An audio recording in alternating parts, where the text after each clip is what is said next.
Here's my 6-month update after getting surgery for my distal bicep tendon tear. Oh, hi, Mark. What's up, Freccero fam? Welcome back to my channel. I'd like to experience everything that life has to offer. Let's get right into this. I've done a lot of videos about this. I have the entire playlist listed below in the description, mainly because I've never heard of this injury. I've never heard of this injury when it happened, and I feel like it's very uncommon. That's especially what my orthopedic doctor told me. So I kind of want to document what the recovery process has been like. And it's kind of interesting that I have gotten a lot of comments and even DMs on this channel, people being like, dude, I appreciate all these videos. I also snap my bicep. There's very little information about it. And I do want to stress, as I always say in a lot of videos, I am not a doctor, never pretend to be one. But to give you a mini timeline, I snapped it in the beginning of August of 2025. I was literally doing a preacher curl, which means my arms kind of assisted or kind of put on a bench like this that's a bit angled, curled a 20-pound weight. I want to stress 20 pounds, whole bicep snapped up here. Opted for surgery because if you don't get surgery, you pretty much have no strength, right? So in surgery, they drilled in here, which I'm not gonna lie, I kind of like the scar. I thought about getting a tattoo with it, but I'm like, it looks kind of cool, maybe just the way it is. Let me know your thing in the comments. They drilled in here, grabbed my bicep, ripped it down, and nailed it in. And for the first, I'm gonna say few months, I had like a cast. Then that turned into like a hinged elbow brace that slowly got more and more out until I was fully kind of straight and my arm could be straight again, because that's a big issue. You don't want to straighten out too much. The recovery was very, very tedious because I literally could not even lift up, like, this is a coffee mug, right? Even lifting it up was dangerous. Like anything to put any strain on it, tricky.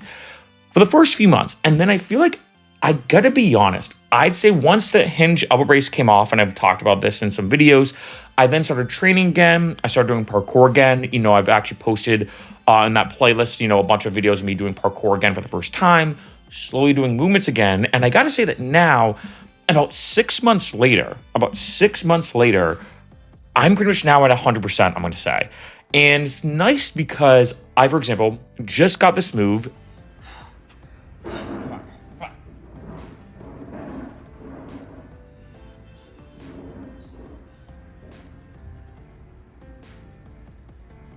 Yes. Oh. I'm calling it a lotus stand push-up. Never could do this before. So I'm already kind of doing things that I couldn't do before, which is kind of awesome. In addition, I'm now heavily lifting weight again. I'm lifting more weight than before. So I do want to say that it's kind of nice 6 months later that I'm now kind of not only back to where I started before I snapped my bicep, but also I'm now excelling past it. And I got to be honest too, I'd say about by month 4 even, I was already doing push-ups again, already doing exercises. So that's kind of nice, where I felt like that when it came to the recovery, I wasn't too sure what to think. You know, one, I might as well say, this is very relevant, I am 36, so I feel like I'm pretty young. Also, this injury is pretty rare. Like, I remember talking to my orthopedic doctor, I'm like, do you think I maybe heard it doing parkour? And then like lifting weight is the straw that broke the camel's back, so to speak? He goes, no. He goes, honestly, bad luck. He goes, the crazy thing is, with all the training that you do, if anything, your tendon should be actually stronger, like significantly stronger than the average person. But in this case, just bad luck, bad situation, don't think anything past except bad luck. So if you're watching this being like, I don't want that to happen to me, what can I do? I don't know what to tell you. I will say this, I have done immense amounts of research. So I'm now taking tons of joint supplements. Like joint vibrance is by far, in my opinion, the GOAT. I'm taking omega-3s, I'm taking urolithin A, I'm taking boron, I'm taking hyaluronic acid, vitamin C. I'm taking all these different supplements. I will say I have them listed below in the description if you want to get them yourself. I do also believe, after doing a lot more research when it comes to this, joint supplements, which from my perspective at first, I thought it was only for people who are a bit older. I actually have a theory that joint supplements actually are huge for longevity, as a lot of joint supplements do help in general with just connective tissue. So skin, collagen production, your tendons, your ligaments, your joints, of course, like all these different things, huge for longevity. But anyway, I think the big thing that I just say when it comes to this whole recovery is at this point now, 6 months later, I'm feeling really, really good. And I do want to say that because on a video like this, I remember, you know, when it first happened, that the doctors told me, like, look, 6 to 8 month long recovery before you can even start doing stuff again. Like they almost made it seem like that I would not be able to do a push-up until like 8 months after surgery. And I'm even like, dang, that's 2/3 of a year where I couldn't just do anything. And granted, yeah, I could go for walks or I could do some lower body stuff. But remember, even with lower body stuff, I have to be careful because I remember during the recovery process, like I've been doing a squat, which doesn't involve my arms, but I tense up. The tensing up of my arm can be a bit dangerous. And I gotta be honest, the sensation I get here is very specific. So I know when I'm doing an exercise, like, okay, it's not just me being sore. Because you can imagine, not only do I have to have this heal over the past 6 months, but also I wasn't working out. So it's almost like a double whammy of waiting for this to recover, but also, as you can imagine, in general, if you don't lift weights or do any kind of physical activity for 3, 4, 5 months, it takes a bit longer to get back into it, right? This makes sense. Although I would say muscle memory is definitely real. It's kind of interesting now learning this from experience that I remember, learning throughout all my fitness practices that if you lift for a long period of time, if you do a lot of physical training for a long period of time, then you take a break and you get back into it, your body has that muscle memory where it kind of jumps back into it a lot quicker as if, let's say, you've never worked out before. And I gotta say, this is definitely true. Like I've already noticed my body responding, like I showed you earlier with the lotus stand push-up, extremely well. I'm now lifting more weights.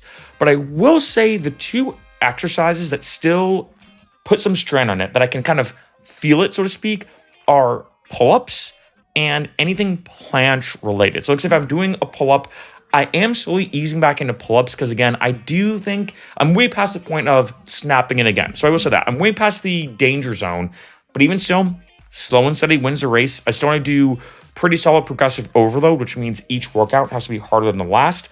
And then in addition, when it comes to planche work, I think a lot of it has been doing like tuck planche push-ups. Also what I like to call planche pops, which is kind of when I kind of do almost what I'm going to call a negative planche push-up, even some straddle planche push-ups. But the big thing I've noticed is those two exercises are the ones that, one, I think are probably the most intensive on my body. So in general, I haven't done pull-ups for a while.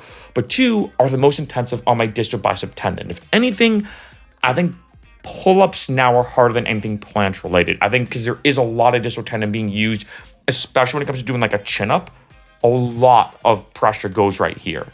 But besides that, I have to say 6 months out from surgery, it's one of those situations where I remember heard this quote. I think they use it a lot in the military that a day lasts longer than a week. That while you're doing something, you're like, wow, this feels like forever. But then when you look back on it, you're like, wow, that kind of flew by. Because I remember being at Same But Different, which is a huge music festival, one of my favorite festivals, and having that hinge elbow brace on me and people putting stickers on and all this kind of stuff. And it feels like, being honest, as funny as it is to say, that was like an eternity ago. Like, I remember when wearing that hinged elbow brace, I remember it felt like I was wearing it for years. Like, especially every time I had to shower, I had to put on this like brace covering it. The best way I can word it, and it sounds weird, it's basically like a condom for the brace. That's the only way I can word it. That way it didn't get wet, because God forbid if it gets wet. Yes, you could take it off while showering, but I didn't want to risk it. It was too risky. Thinking about that period, it felt like that while I was in it, it felt like it was taking, like time was crawling. Like time was crawling to a hole. But then now, I'm like, oh, it felt like that was a blink of an eye, and now here I am already back to doing parkour, acrobatics. I've been posting actually a lot of fitness videos on this channel. I've been doing parkour probably about once a week now. It's been kind of nice to almost do like a weekly vlog as I've been really trying to get back into it, really hitting it hard. I think I also did realize with this happening, and I think this is true for a lot of things in life, I think I've realized what fitness activities, if this makes sense, are important to me. Because before, I would do a lot of different things. I would do weightlifting, but I also do parkour.